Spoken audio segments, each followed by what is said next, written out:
Hello, fellow headbangers. Are you ready to become a thrashing metal maniac, throw up the horns, and wallow in some filthy, dirty, raw, blackened steel? If so, you are in completely the wrong place. I'm so sorry, but that is not at all what we are reviewing today. Instead, we're going to Heavy Metal's Outer Limits to talk about two very interesting projects that both have new albums coming in November.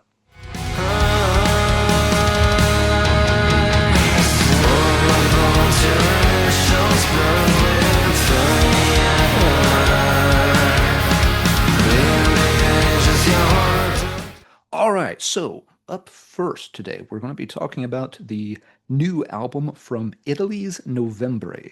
This is their eighth original studio album. It's entitled Words of Indigo and is coming out on November 7th via Peaceful Records, which has been a long-term home for the band for about 20 plus years at this point. Little thing to clear up right away, if you check Metal Archives, Novembre has 9 full-length albums listed, but one of them is a re-recording of the band's debut, and I'm not counting that as an original studio album. Novembre has been on big labels before Peaceful. They were on Century Media for a period, but they are a band that very few people seem familiar with, and they very rarely come up in conversations on YouTube, interviews, or just any kind of general coverage. However, I've been a long-term fan of the band. I picked up on them around the time their second album had come out, I believe, and have always found them really, really intriguing. Now, I'm not going to go into a really long, detailed history of the band Novembre. I actually did that recently on a video over on the Let's Talk Metal channel. So if you would like more information about the band's full discography and how they kind of, came up through the underground, please go check out that video instead. Some things that are interesting about Words of Indigo. This is the band's first new album in 9 years, since Ursa came out in 2016. And that was their first album in about 9 years as well. So the band has not been very prolific in recent years. Another thing that's different with Words of Indigo is that on this album, we've seen the departure of longtime guitarist Massimiliano Pagliusi, which is a real shame. He had a really great guitar presence in the band, going back through almost their entire catalog. And that means Carmelo Orlando is the only original long-term member left in Novembre, as his brother Giuseppe Orlando had departed prior to the release of Ursa 9 years ago, which also was a real shame, as he was a very talented drummer and always brought a lot of life to the percussive performance on Novembre albums. That means Carmelo's got essentially a brand new roster around him this time, and he's also mainly handling vocal duties rather than vocal and guitar, having recruited 2 new guitarists to take care of that. The new members don't have a lot of bands listed on their resumes. Nevertheless, I was impressed right away with how well they sounded as a unit. It sounds like these guys have played together quite a bit, been working on their chops. And yes, you wouldn't think that right away. This is, sort of a group of younger, newer musicians that really just don't have a lot of band experience. It doesn't show whatsoever. So yeah, actually really happy with the way the new band sounds. The rhythm section is quite tight, and the new guitarists do a really admirable job of replacing the work that had been done. Again, I always thought Novembre had a very special guitar tandem, but these new guys are doing a great job at it as well. So on Words of Indigo, even though the lineup has been reinvented, the overall sound of Novembre really hasn't. They're still operating in the same kind of, melodic metal that they've done essentially since the beginning, just with some changes along the way. Novembre's sound has always been very difficult to describe. They really do have their own thing going on. There are elements of melodic death metal to it. They use a wide variety of vocal techniques, including some blackened rasps and some deeper growls. But again, the main focus overall is on atmosphere, melody, and I would say sort of a wistful melancholy. And some of these elements are why they are often compared to bands such as Opeth and Katatonia. And I think those are reasonable comparisons. I've used them before myself. I think a better comparison, however, might be something like 21st century anathema, but with just a little bit more metallic content in its blood compared to the last several albums that Anathema put out. But still, they have the same kind of brightness of sound Anathema fostered on a lot of their albums. And again, sort of just that focus on a cleaner melodic sound overall. Novembre songs tend to run a bit long and go through several part changes, which is where things like the Opeth comparison come in. And all of the lyrical content is very focused, as I said before, on this kind of wistful longing for something from the past. It's not overly sad boy material at all. There are hints of sadness in it, but the music is generally bright to shades of gray. There's nothing like, DSBM on here or anything like that. So, and that's where the Katatonia comparisons come from mainly, I believe. So you have an interesting blend of characteristics here. And when you combine that with Carmelo's distinctive vocals and the, unusual lyrical content, English is not the band's first language, so the lyrics can be somewhat strange, although their intent and atmosphere always comes through very well. You get a band that just really doesn't sound like anybody else. And the fact that they've always been on fairly big labels in the metal underground. Again, Century Media and Peaceful have kept them on the rosters for a number of albums going back over 2 decades now. I think it speaks to the talent level and the ability of these bands. Even though they've never broken through and become a particularly big name in heavy metal circles, these labels see that, yeah, there's a value and a real talent level here that make them worthy of a spot on their rosters. All right, so what about the songs here on Words of Indigo? As I said, they're still operating in the same general category that they've been in over the past several albums. This one gets off to a very good start with opening track Sun Magenta. You immediately hear those same kind of overall bright guitar melodies, the sort of uplifting music. There's a catchiness to it, even though it has that sort of, wistful, dreamy melancholy added in through the vocals as well. The song includes a wide variety of vocal styles. They kind of seem to make it a mission statement here off the bat to throw a lot of things at you. There are Carmelo's normal vocals, more on those in a minute, but also you get some of those blackened rasps, just a couple of places put in to add some texture to the song. Some of the vocals have a slight effect added to them, and some lines even sound like they may be sung by a backup vocalist, although I can't confirm that. So just vocally, they're already in one song really trying to approach this and bring a lot of different things to the table. Now, there's one element of this that I'm finding a little bit strange, and that's Carmelo's regular vocals. On this song, and some of the other tracks, it feels like the vocals are slightly hard to hear.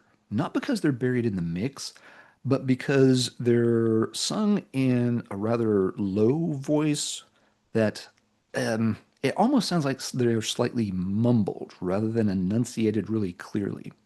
And this is not something that is present on any of Novembre's previous albums. When I heard this album was coming out, I actually went back through their entire catalog. I hadn't played most of those in a long time. And so, yeah, this kind of struck me right away on this album, that it feels like the vocals just aren't sung quite as clearly as they have been on previous albums. Whether this was by choice, perhaps it was something weird about the way the album got produced, or if Carmelo's voice has just changed a bit over time. The band has been around since the early 90s at this point, so 35 years of singing can do things to your vocal cords. I'm not sure what is the cause of it, and it's not a deal breaker by any means, but it just did stand out as slightly unusual.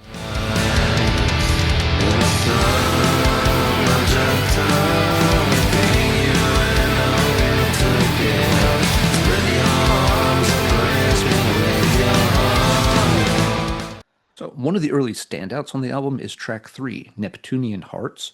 This song begins with those harsher vocals, and so they're mixing it up a little bit in terms of how much they get used in each song and the placement of them in each song.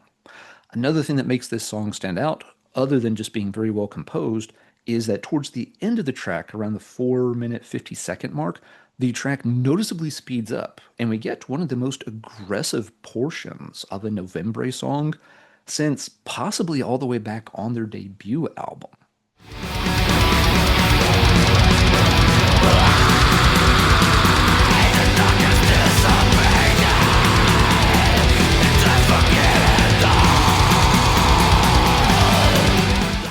Now, the song has 11 tracks and runs over an hour in length, which is pretty typical for a Novembre album. And it is one thing I wish the band would sometimes reel in just a little bit. Sometimes albums feel like they are just a tad long. One of my favorites in their catalog is Classica, and it's the only album that clocks in under 50 minutes. And that's not a coincidence. Anyway, when we get to exactly the midpoint of the album, Intervallo, this is just a short interlude piece, under 2 minutes, but I think it comes at a very good point in the album. It gives you a chance to sort of, clear the air and hit the reset button a bit. The first half of the album is okay, but there's not as many standout moments on it as I might have hoped for. However, that changes noticeably as soon as we get into the second half of the album. And so Intervallo also kind of serves as a nice break between what you could think of as side A and side B. And in my opinion, the second half of the album, the B side, has the best run of songs by far on Words of Indigo. This begins with Your Holocene, which was the lead single released before the album came out.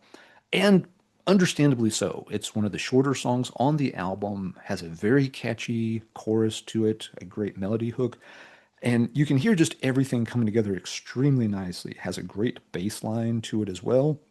The bass, I should comment, is well placed in the mix. It has a very warm, fully rounded sound and adds, some nice depth and bottom to the material so that it never becomes too light or too airy. Like I said earlier, if you're thinking about this band in terms of someone like Anathema, Anathema kind of really got away from having, any heavier elements at all. Novembre is keeping parts of that, just enough to give the song some weight, and it works extremely well.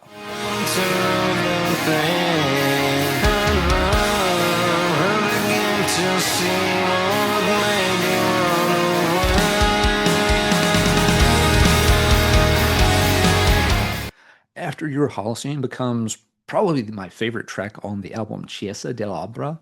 This one just shows Novembre operating at their prime. This is what Novembre does and does exceptionally well. The song is put together great. It goes through different vocal movements. And these are elements that are typical for a lot of their songs, but they really hit the sweet spot here with just everything coming together, the band working great as a unit, and it's just a really magnificently written song.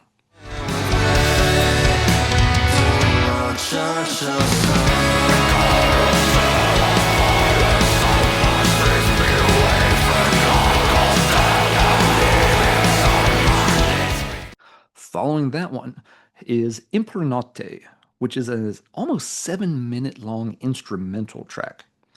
I don't tend to be the biggest fan of instrumental music, and when I noticed this was a 7 minute instrumental, I was a bit worried. I'm like, oh, they're just building some good momentum over the past two tracks.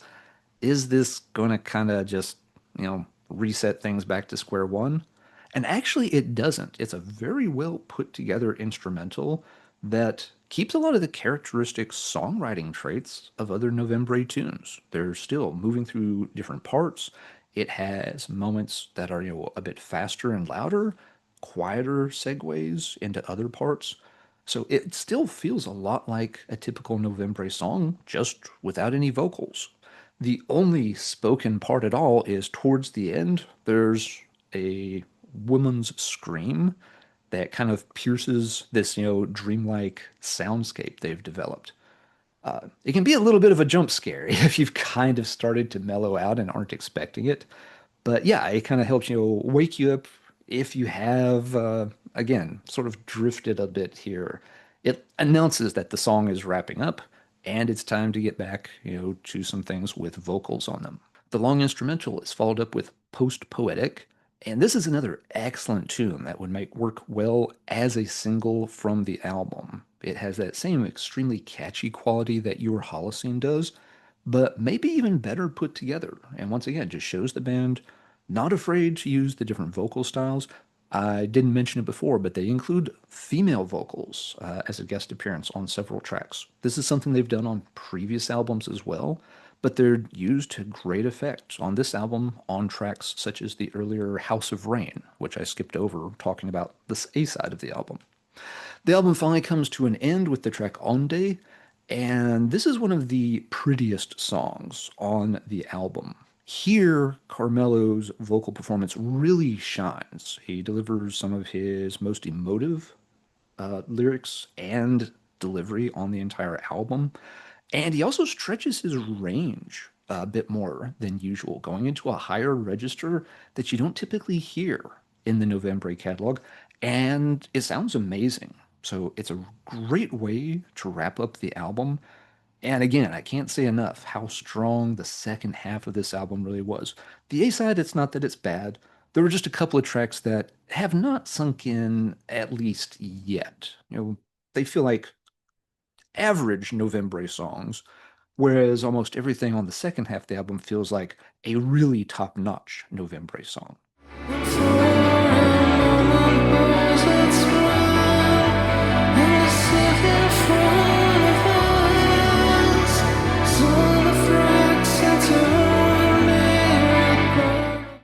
So, yeah, in conclusion, if you are the adventurous sort and don't mind delving into the more melodic and varied side of bands such as later Katatonia, Anathema, and things of that nature, I would highly recommend Novembre's Words of Indigo. It's not going to get a ton of attention this year. I understand that. But I think for folks that enjoy this type of material, it's an album and a band that you might really connect with if they've just never gotten onto your radar before. All right, so Novembre is not the only band out there in the sort of left fields area of heavy metal putting out a new album in Novembre. Also coming out in November is the ninth studio album by Masters Hammer. It's entitled Maldorör Disco and is being released by Darkness Shall Rise Records. Many people will know the name Masters Hammer as one of kind of the seminal early bands in the second wave black metal scene. Their debut album Ritual is often cited as a big influence on groups such as Darkthrone and other Norwegian and Scandinavian artists who really helped define what that genre would become in the early 1990s. Masters Hammer, however, drifted away from the black metal scene over time. I am not extremely familiar with their catalog whatsoever, but after a couple of albums, they were definitely starting to leave those elements and focus more on a wider, more diverse palette of sounds. And Maldorör Disco is definitely still in that tradition. The album does still feature, Franka Strom and Necrocock, but yes, they're delivering something that is outside of my normal wheelhouse. It's in the same zip code as things perhaps as Samael material or a less martial sounding Rammstein with a lot more ingenuity and imagination mixed in. You're kind of approaching the levels of, say, Psy's imaginary soundscapes in terms of, just the electronica that's being employed here. The one thing that has always grounded Master's Hammer and keeps that metal connection are, of course, the really outstanding vocals from Storm.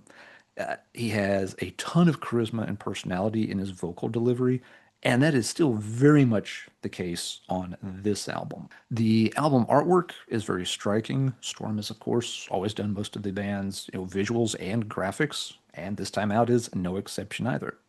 The title, while odd, is inspired by a mid 19th century French long form poem entitled Les Chants de Maldoror, written by the Comte de la Tourmente. This long form prose poem ended up being an influence on the Surrealist movement in the earliest 20th century. So, yeah, that feels like, very prime material for a Master's Hammer release at this point in their career. Once again, I do have to stress this is not heavy metal music other than the vocal approach. If you're a heavy metal purist and you tend to have, a more restricted definition of what is and what is not metal, Master's Hammer is not the band for you at this point in their career. You can still enjoy those first couple of albums. They're fantastic. But this is probably not something you'll want to check out. If you do, however, enjoy things like the more electronic side of turn of the century Ulver, then this might actually be something that works out for you. As I said, it's not the kind of music I listen to very often, but there's something very irresistible about the way Master's Hammer puts these tracks together. For example, the track Beast Within begins with, a very stereotypical, almost cliche kind of techno beat, but you get Strome's vocals added very quickly, and there's just a lot more variation through the track. They're not just sticking to one particular repeated beat or loop for the entire song. There's always different things that are bubbling to the surface. The sound is great, everything is very clear in the mix, and there's a lot of different sounds and things being incorporated. Wczoraj reagował poniekąd emotywnie, a tak sensacyjnie dziwnie. Dneska reagują zase emotywnie. Yes, that clip very much demonstrates what Master's Hammer is doing right from the launch. The very first track, which Under Silzu, sets the tone and it's kept up. So you can say the album is consistent in one sense, that they're playing all the songs in the same general electronic heavy style. But again, every individual track is going to have its own personality along the way as well. If you still have any doubt about, where Master's Hammer is at or what they're drawing from here, the second track is literally titled Genesis P. Orage. So when you're naming songs after, one of the founders of Throbbing Gristle, you kind of know that, yes, this band is operating outside traditional heavy metal boundaries, but in territory that is metal adjacent. And as such, it might appeal to some of the more adventurous metalheads out there.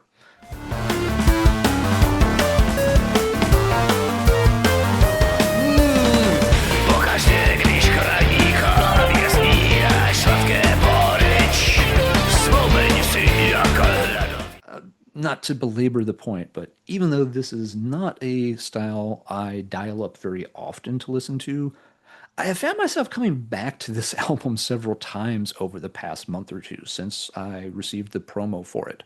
I didn't expect that to be the case. I figured it'd be neat to check out, play it once, be like, oh, yep, that's Master's Hammer still doing Master's Hammer things, and probably wouldn't want to review it just because it is so out of bounds.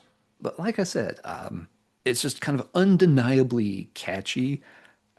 Storm's vocals have always been top notch for this kind of music.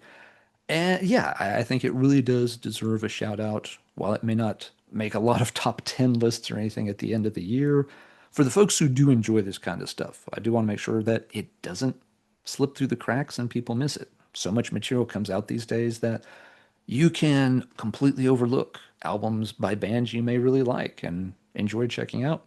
So yes, I think Master Hammer definitely deserves a shout out for putting out another extremely great sounding album and a very fun album. Even if it's not Ritual Part 2, that's okay. They don't need to make a Ritual Part 2. They can make Maldorör Disco, and we can all have a lot of fun with that as well.